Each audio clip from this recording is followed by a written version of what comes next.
যি ভিত্তি বছৰ সেই ভিত্তি বছৰত তেওঁলোকে সংস্থাত অৰ্থাৎ এখন সংবিধান বিৰোধী সাম্প্ৰদায়িকতাবাদৰ পক্ষত থকা এখন আইনক কেতিয়াও বামপন্থী গণতান্ত্ৰিক সংগঠনে মানিব নোৱাৰে। কিয়নো এই আইনখনে ভাৰতবৰ্ষৰ যি বিভাজনৰ ধৰ্মৰ নামত নাগৰিকত্ব দিয়াৰ মাজেদি ভাৰতবৰ্ষৰ ঐক্য সংগতি তেওঁলোকে ধ্বংস কৰিব বিচাৰিছে।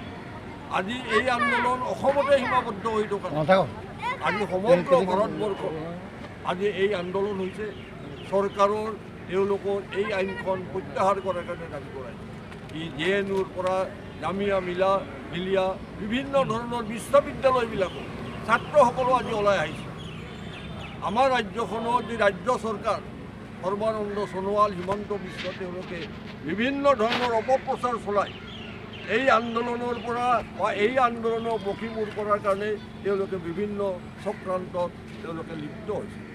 মিথ্যাৰ আশ্ৰয় লৈছে তেওঁলোকে, প্ৰলোভনৰ আশ্ৰয় লৈছে তেওঁলোকে, বিভাজনৰ আশ্ৰয় লৈছে তেওঁলোকে। কিন্তু আমি বাও গণতান্ত্ৰিক দলবিলাকে আমি তেওঁলোকক সোঁৱৰাই দিব বিচাৰোঁ যে তোমালোকে যিমানেই বিবাদৰ সৃষ্টি নকৰা কিয়, প্ৰলোভন দেখুৱাই অসমৰ মানুহে